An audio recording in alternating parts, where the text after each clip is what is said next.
And your cover, oh, and your cover is where the marketing begins.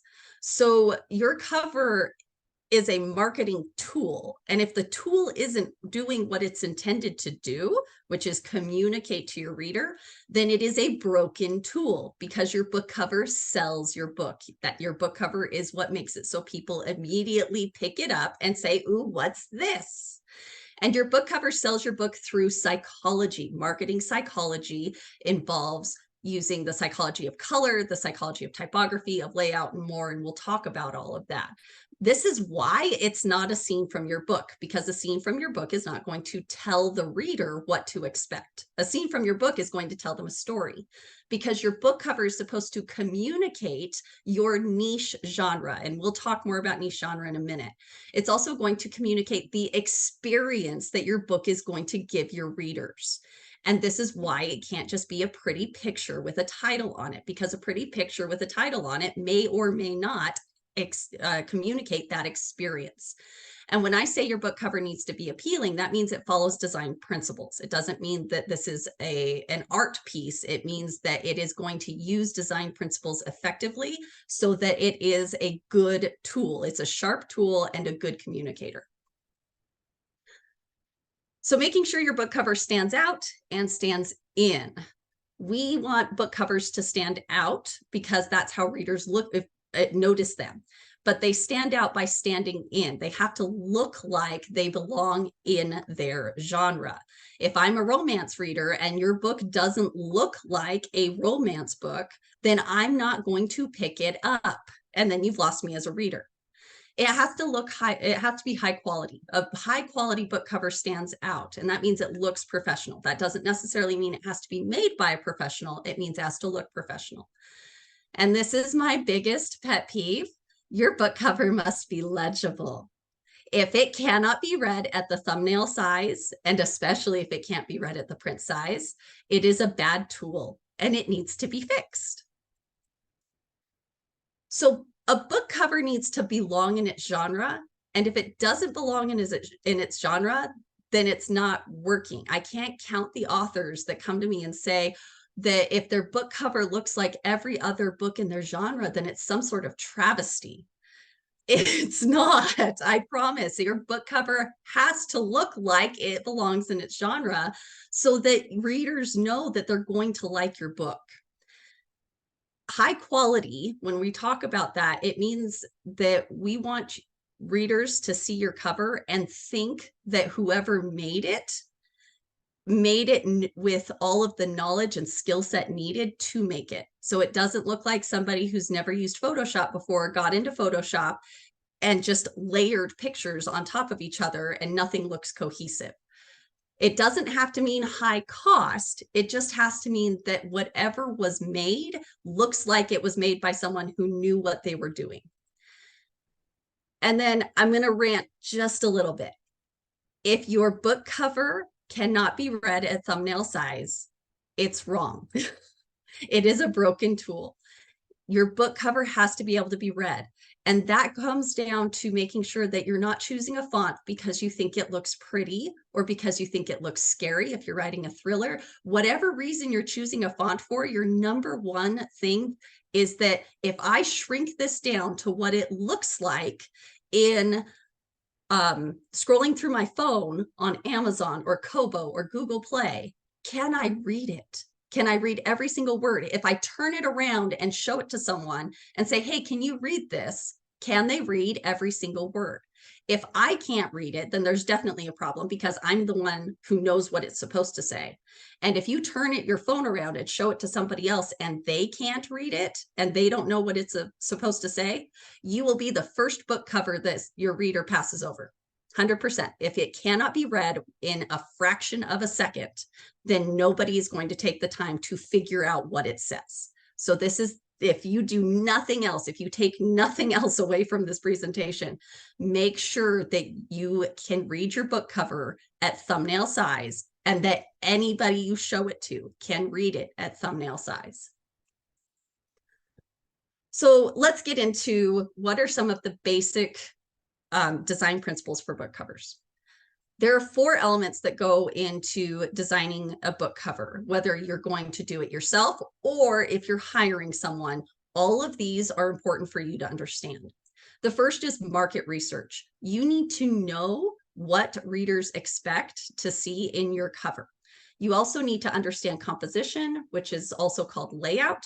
And these are the pieces of your cover and where they go. Typography is the fonts and things that you choose, and color are the colors that are specific to the genre and what experience you're trying to communicate. So we're going to dive into all 4 of those. The first one is market research. I told you we'd come back to niche genre, and we're going to right now, because when we talk about genre, we often are very broad as authors. We're, oh, I write romance or mystery or fantasy or thriller or literary. We kind of have the overarching genres. Those are great when we're just talking amongst ourselves, but this is marketing. Your book cover is a marketing tool. And so with marketing, we want to get as deep and detailed as we possibly can. This is going to also help you with figuring out who your ideal reader is, because you need to know that you need to be able to communicate to your reader what you're doing. So it's great to say romance, but it's important to make sure that you can actually niche that down. So romance is very broad, but if I tell you that this cover needs to be a clean, contemporary, small town, cowboy veteran romance, I already know what the cover looks like. I know exactly what this cover is going to be because I know what this genre expects and what these readers expect out of that niche genre. And every genre has it. Thriller has niche genres. Mystery has niche genres. Fantasy has niche genres. And so being able to really dive deep and understand what you are writing and what experience you're giving to your reader, whether you're designing your own cover or not, is going to make a huge difference, because all of this information is gold to a designer. If I were designing book covers, and we're going to talk about this because I don't design covers for other people, but if you were designing cover, or if you take this to someone who's designing your cover and this is what you bring to me, I'm already set. You have done so much work for me, and I'm going to give you a much better cover than if you come to me and say, well, I write romance. Okay, what kind of romance?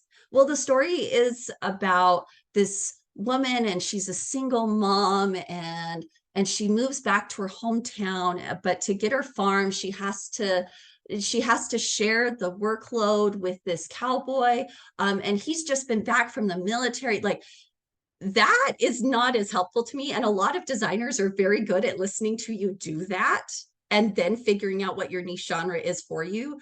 But you will be every designer's favorite author if you come to them with this. If you can come to them with your niche genre and be very specific and drilled down, every designer will like you best. I promise, because you do all that work for us and we don't have to puzzle together and piece together what it is that you're trying to communicate.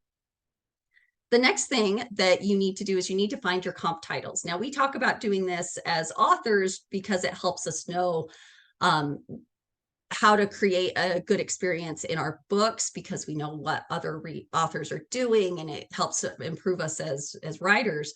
But for your cover, you want those comp titles because that's going to tell you what your reader expects to see and what they think a cover in their niche genre is going to look like. And so when you get those comp titles, you need to start taking note of, okay, what is the layout? What typography are they using? What are the colors that they chose? How many elements are on the cover?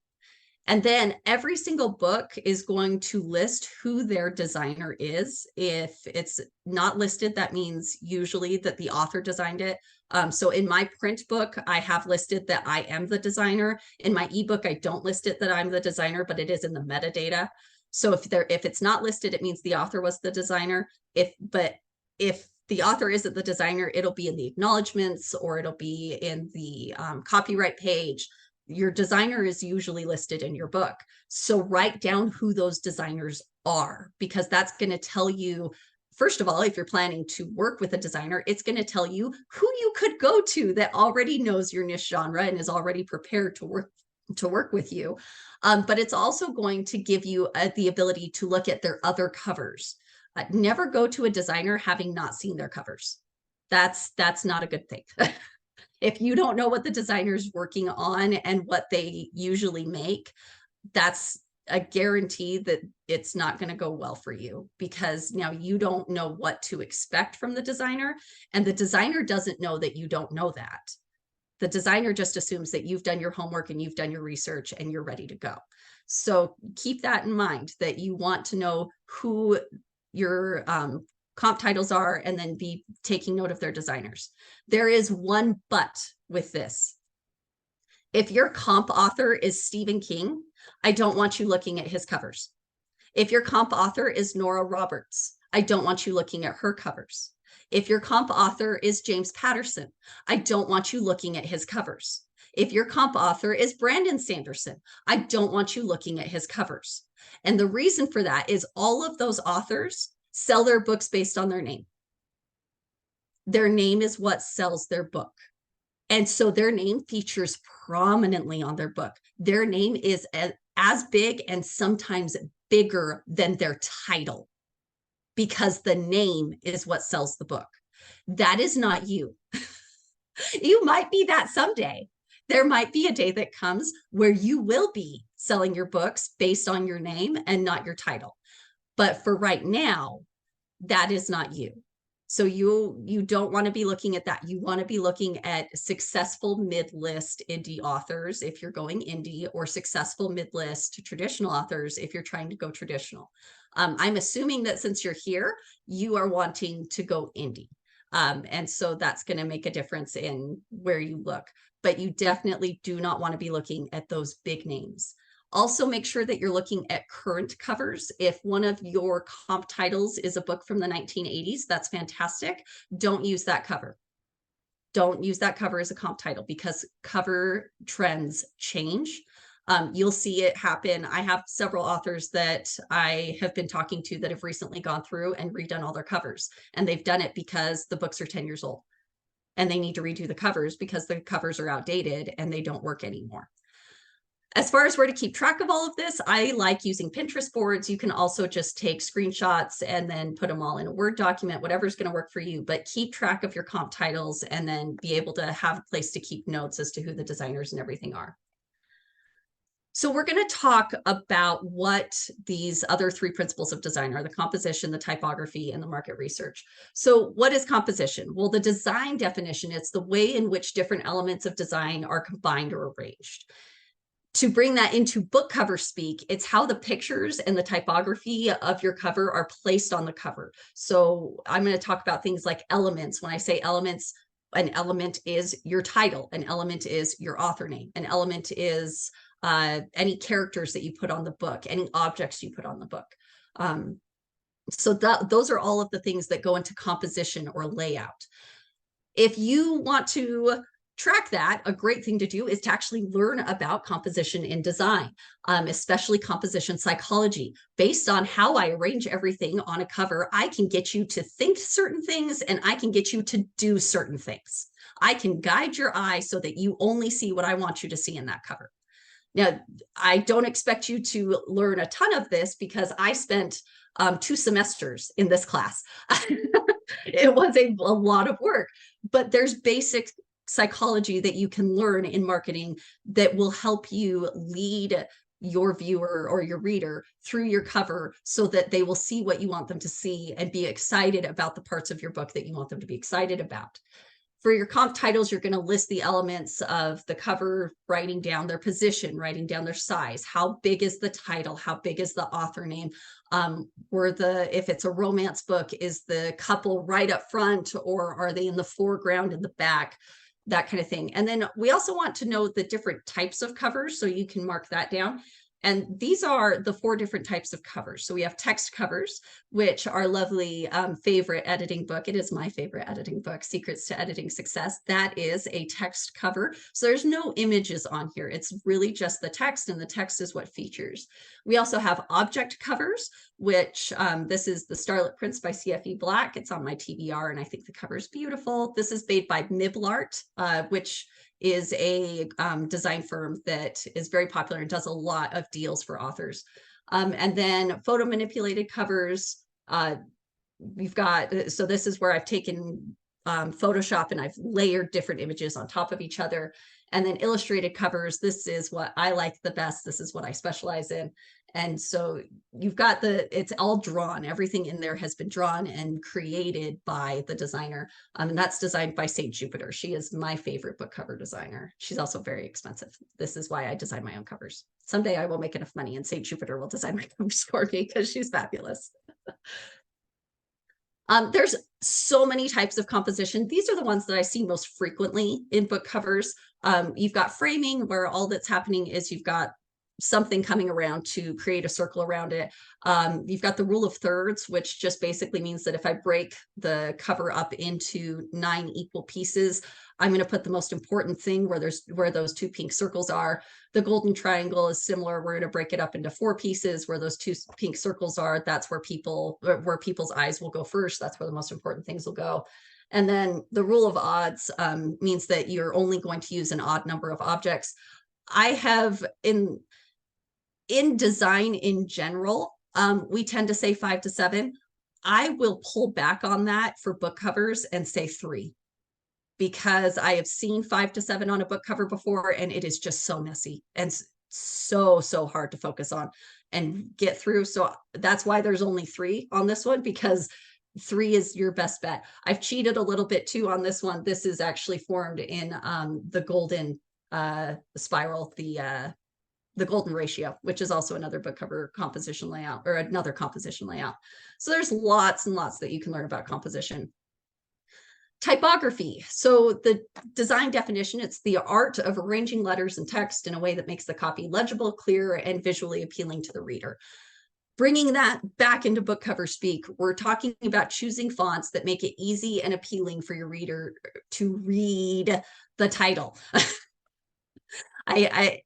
I cannot count the number of book covers I see where I cannot read the title. It is the one thing that I will push forever. Please make sure that your cover can be read.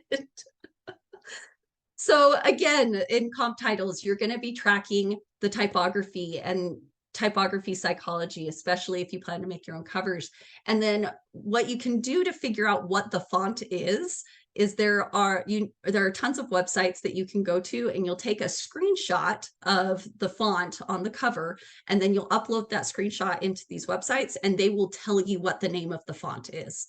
And so you can keep track of, oh, well, this font that I really liked and I could read it at thumbnail size without any help and without having to expand it, is a good font for my genre. And then you can start keeping track of those fonts.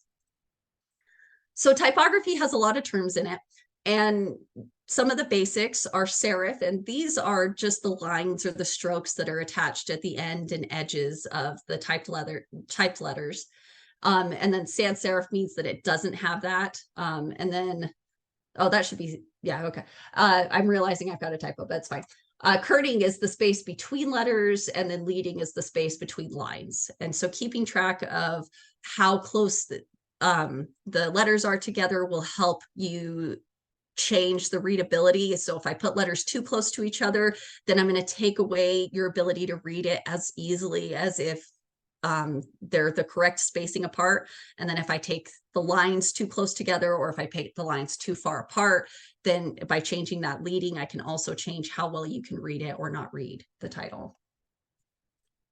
So color is the way that we see different shades and tones in design, and it's created when light waves hit an object surface and then are reflected back to the eye.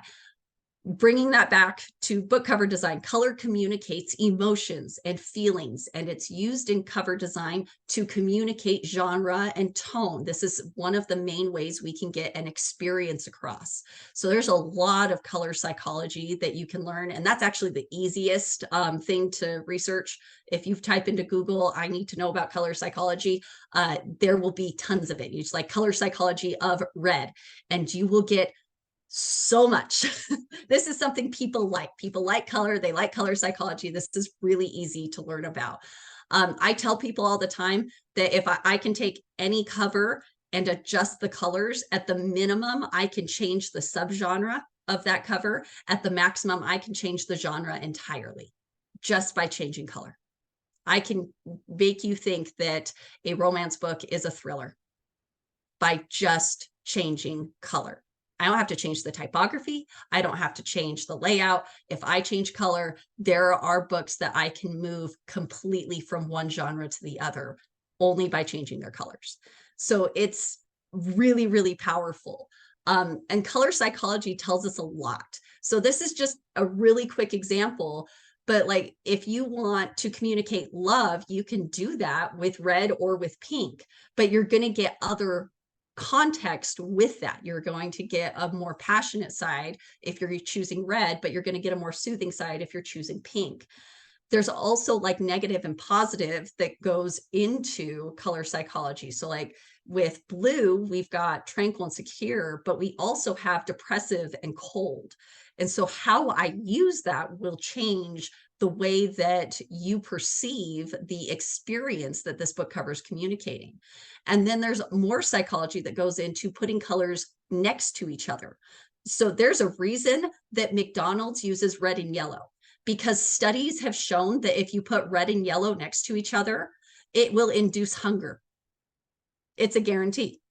It's been proved time and time again. So I can use color to get you to do certain things. That's why red and orange are what you see as sales tags, because it will entice you to look at it and to pick it up and to spend more time with it. We spend more time looking at something that's red or orange than we do at something that's blue or green. So there's a lot here, and this is where a lot of authors get really mixed up in designing their own covers, is because they pick their favorite colors, which is lovely, but it does not create an effective marketing tool, and you want an effective marketing tool. So how do we get you a cover? What path do you take? So there's a lot of options that you can go through. There's pre-made covers. Those are covers that are made by designers without any author input, and they're sold as is. So a designer is having fun creating covers in a genre or subgenre that they enjoy designing in, and then they put those covers up on websites or on their personal sites to be able to sell. You can also hire a designer and work directly with a designer for a custom story that allows you to continue to tweak it and make something that's very specific to you and what your story is. Or you can design it yourself, in which case you're investing time instead of money to create your own cover. So for a pre-made cover, you need to first find a cover. And there's dozens of websites that sell pre-made covers. There's several authors that sell them direct through places like Etsy or their own websites. There's plenty of places that you can go to and just browse covers. And I know authors that they will browse the covers because they will find covers they like and write a story for the cover. So this is how they get their inspiration. This is how they get their ideas, is looking at covers that designers have designed and then writing the stories for them. Then when you go to buy the cover, just be smart. There are a lot of places that will sell you a cover, but they won't guarantee that the cover will not be sold again. So at the end of this, I've got a PDF that I've created for y'all, and it has my favorite pre-made sites on it. And so those are sites that you can go to that will be guaranteed. They only sell the cover once, they don't sell it again. But pre-made covers, just be aware when you're purchasing it, what are the agreements that you have with that designer as far as what's going to be sold again or not sold again. And then usually after you've bought the cover, the designer will say, great, tell me what your name, your title is and what your author name is. And that they'll put it on there and they'll make sure that it's legible and it looks nice. And that will be the extent of what they do. Very, very few pre-made designers will tweak anything for you besides just getting your title and your author name on there. So if you are looking at one and you think, oh, I really like that, but I wish that her hair was red instead of blonde, you probably won't get to change that. So it is usually best to pass that by unless the designer in their agreement says, hey, I'm willing to change hair color, or I'm willing to do X if you buy the cover. Being aware that what you see is really what you get with pre-made covers. So you can hire a designer. Picking one, this is where all of the designers I told you to write down come in handy. I know a lot of people, they're like, I don't know how to choose a designer. And if you have been doing your market research and you've been writing down who your designers are for your comp titles, then this makes choosing a designer a lot easier, because then you're just choosing someone who's already working in the field and you already know what their work is and what product they're going to create for you. There are a lot of design firms also that create covers and do a great job, as well as freelancers. Then you're going to prepare your material. Most designers will give you a questionnaire that they'll want you to fill out. Especially in the indie world, they do not read your book. They do not read your book. They don't have the time. They don't have the space to be able to read every book they design a cover for. In the traditional world, also, most of them do not read your book. There are a few small presses that I know of that do. There's one here in Utah that I know they do have their designers read their book. But for the most part, you will have a questionnaire that you fill out. And then this is where all of that market research that you've done really helps, because you will fill that questionnaire out beautifully if you know your niche genre and you know your target audience and you know what elements of your book are going to work well based on all of those comp titles you've been looking at. It's going to make a huge difference for you to be able to say, oh, I've got everything figured out because I know all of the research I've done, and it's going to give you a better cover because you're going to be able to better communicate with your designer. And then you're going to work with them. And I don't need to tell fictionarians this, but please be kind, because they are doing their best to create a cover for you, and you are not their only cover. Most designers will take on, the designers I know take on 2 to 3 covers at a time. They have the space and the time frame, they can do 2 to 3 covers at a time. And so just keep that in mind, that there's going to be some back and forth and you're going to have to work with them. And the more you know about design, the easier this process is going to be. The more you know about your target audience and about all of that market research you've done, the easier this process is going to be. So knowing the more knowledge you have, the better your cover design experience will be if you're working with a designer. So this is why a lot of people come to me. How do I make it myself? So you need to learn how. On that PDF I'm going to give you, there's a link to my YouTube channel. So I have a YouTube channel that I run, and one of the things that I talk about is cover design. And I give you all of the basics. I give you composition and composition psychology and typography psychology and color psychology. And I give you what design software applications are out there and how much do they cost and which one do I think is the best and which one do I think is not worth its salt. There's a lot out there. Be prepared to have a little bit of a fire hose as you try to learn how to do this. If you have no background experience in design, this is going to take time. This is going to be a little bit on the frustrating side. So what I do is I start by sketching everything out, and I sketch out my ideas. So I do all that market research. I go through and I make sure I know exactly what I'm trying to communicate. And then after I've done that, I will go through sketches. And I like to sketch on pencil and paper because that's how I started out. I know people who they do all their sketching on the computer. I know people who instead of sketching, they block, and it's another design term, but you'll want to go through and be able to create a whole bunch of options, because just like your first draft is not the first thing you publish, your first design will not be your book cover. It won't.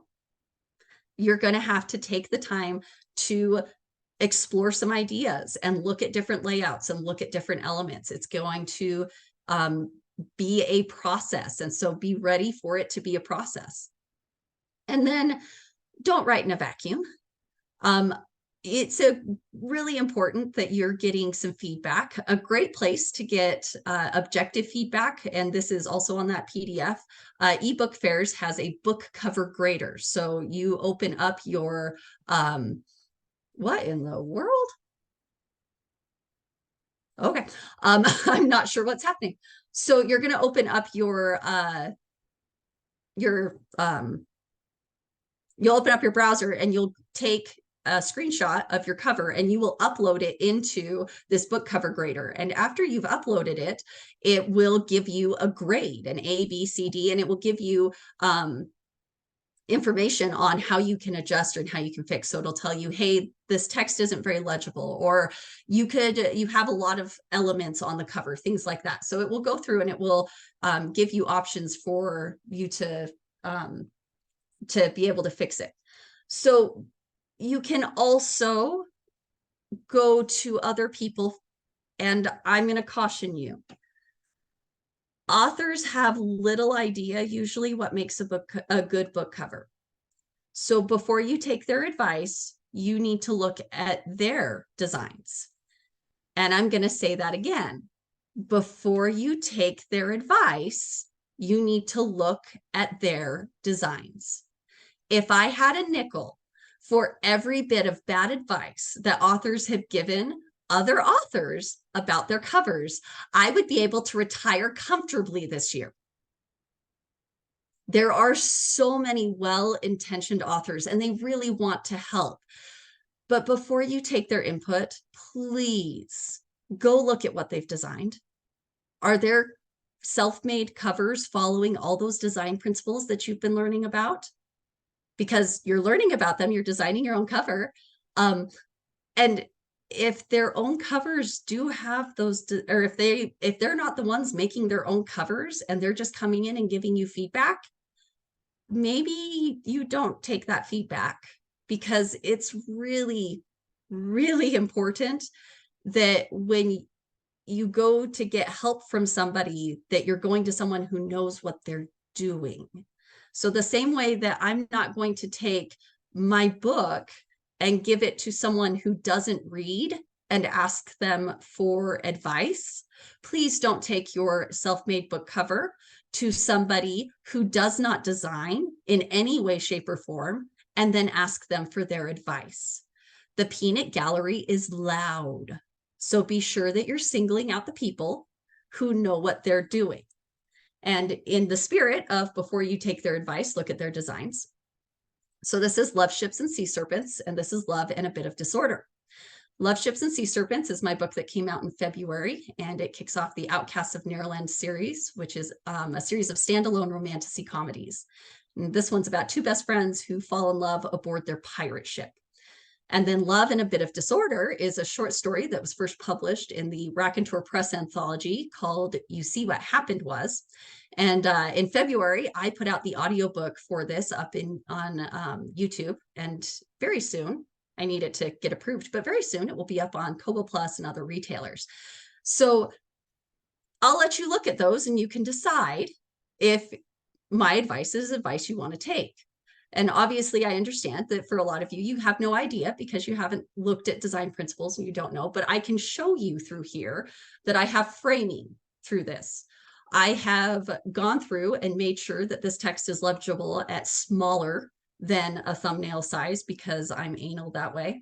I also go through and I've done framing here, and I like this one because I've done the framing within the silhouette of the characters. I also have created covers that communicate that they are romance books because they feature prominently couples standing on the front or sitting on the front. And what I've also done is I've made sure that because I am straddling a couple of genres, that's the word I'm looking for. I'm straddling two genres. So I'm straddling rom-com and I'm straddling romantasy.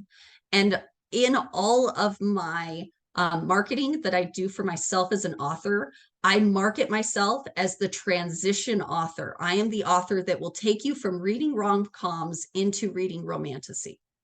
And so I've deliberately designed covers that fit in on the rom-com side too. You can take these covers and put them in a rom-com setting, and every rom-com reader will look at it and go, oh, hey, that looks like this book, or that looks like what I like.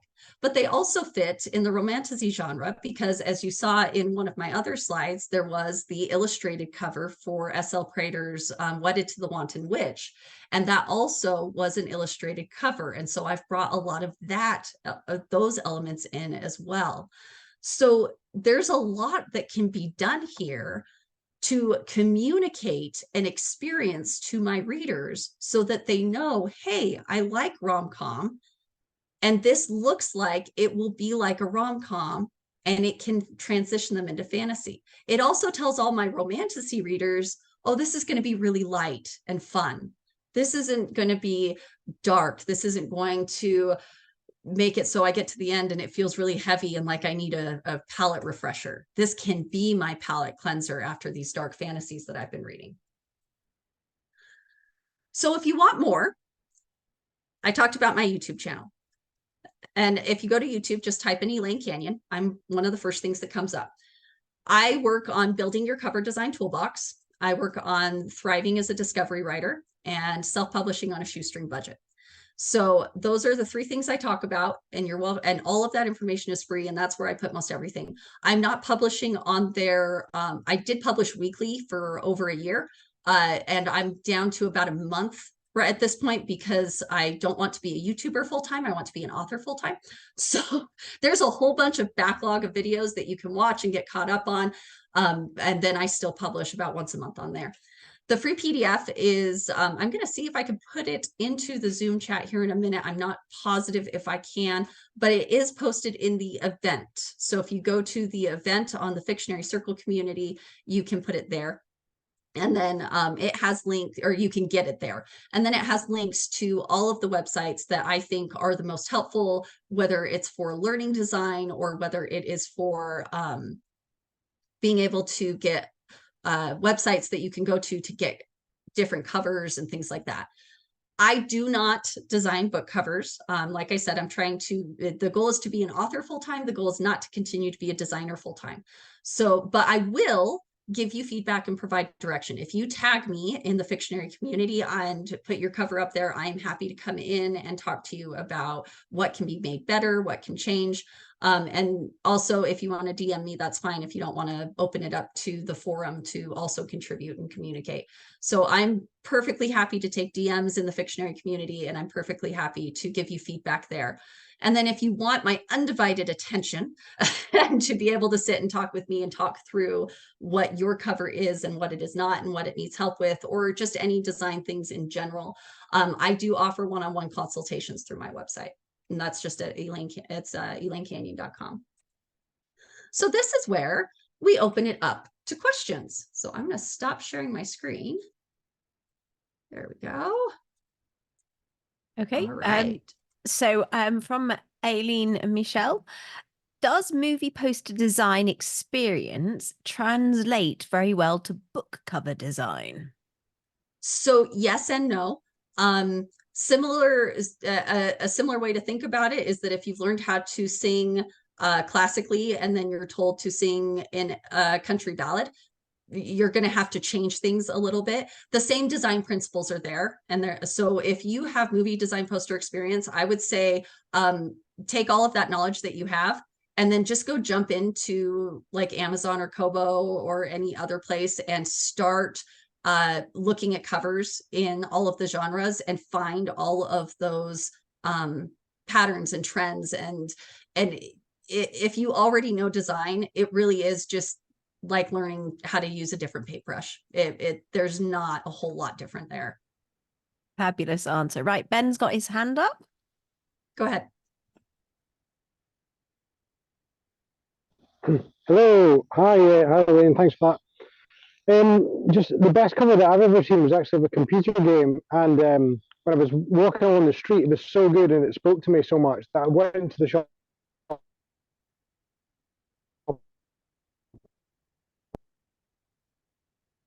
Sorry, Ben, you've gone out of we can't hear you quite so well. Please tell me you're not driving.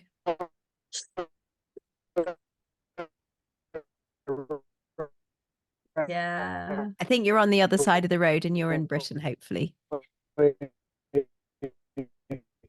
Okay, right, Ben, we'll come back to you when you get better signal, okay? Yeah. Right, Deborah, what question have you got? Hi, I was wondering what a reasonable time frame to, like, if you contact a designer and then you finally got the I cover. didn't have the console, What's it a didn't have it to me. reasonable time So how frame do to I be kind looking of, at? how do I, Right, we'll Okay. just wait. Sorry, Ben, we'll just wait for Deborah to finish Yeah. her question and then we'll come back to you, Ben, okay? Right, Deborah. Elaine, were you able to hear that? My I didn't question? catch I didn't catch all of it. Will you repeat it, please? What's a reasonable time frame to expect from when you first contact your designer to when you actually have the cover? So designers will usually tell you, getting on a designer's list can often, if they're a popular designer, can often take a few months. And then once you're on their list, most design turnaround times are a few weeks to a month or so for most people I've talked to, and because I talked to a lot of designers. When I decided I wanted to do this, I reached out to a whole bunch of designers and I was like, hey, this is where I work, this is what I do, and I want to transition to do this for myself. And so I was able to pick some of their brains, and most of them, it's 2 weeks to a month, depending on how many clients they take on at a time. So if they take on more clients at a time, then you might be looking at a little bit longer than that. But most designers, they want to get you through as quick as they can. And especially if they're photo manipulators, they'll go real quick. Photo manipulation goes very fast. Okay, right. So there's one written in here from Jean. What are your thoughts on AI generated covers? Can you spot them? So I can spot an AI generated cover that was made by someone who did not know how to prompt. So if you're going to use AI to generate your cover, machine learning is really cool. And machine learning can do a lot of fun things. I love playing with it. It's one of my favorite things to play in. You do need to make sure that you know how to prompt it to give you what you need. I think it's beneficial to, instead of prompting an entire cover, have it like prompt it to give you pieces and then you arrange those pieces. Right now in the US, at least, there's a lot of uncertainty about what will and will not be allowed. So just keep that in mind, that in 5 or 10 years, you might have to make some changes. Just be aware of that. But I think it's a lot of fun. I have a lot of fun with it. And I think it's a great way to create things that I normally wouldn't have time to draw. So I love to use it to create cute pictures. And you can see that on my author Instagram sometimes, is I'll be like, look at this cute thing. I made a dragon in a teacup because I love puppies and kitties in teacups. And look, I put a dragon in a teacup. And I would never have the time to go through and draw that and illustrate it and color it in and make it. But and I got a fun picture in 10 seconds. Fabulous. Right, Vivian, you've got a question now for Elaine? Yes, I do, but I have to comment on what Elaine just said. It was so cute about having so much fun playing with it and doing the dragon in the teacup. That's adorable. Okay, my Be the actual title of your next story, Elaine, Dragon in a The Teacup. dragon in a teacup. like a tempest in a teapot. You were talking about where the designer would be listed in the book, and I only caught the copyright page. Were there 2 other locations that you mentioned? Yeah, acknowledgements. So the copyright page or the acknowledgements is where you'll usually find it listed. And if you can't find it there, trying to get to the metadata of the book will often show it there as well. Great, thank you. Yeah. Absolutely fantastic. Right, and Kaylin said, always amazed by Elaine's work. I go to her for advice on everything with a great big heart. Thank you, Right. Kaylin. So if there aren't any more questions, that's absolutely fabulous, Elaine. I'm absolutely blown away by your knowledge of what you know about book covers and how kind and helpful you are with everyone in the community. Thank you so much for coming on and sharing your wealth of knowledge with everybody here. It was amazing, and it's really made me understand how much more needs to go into book cover design. Thank you so much. Thank you so much for having me. This was so much fun. And was it Saint Jupiter? We need to get that. Yeah. If you, Get that she's one. got an Instagram account that you can go look at, and she makes absolutely gorgeous covers. She is my favorite. Yeah, I was just taking a quick peek to make sure it's the right one. And on that one, I was like, oh, I've read quite a few of these authors who've got these Yep. covers. Yeah. Very, very good one. Yes.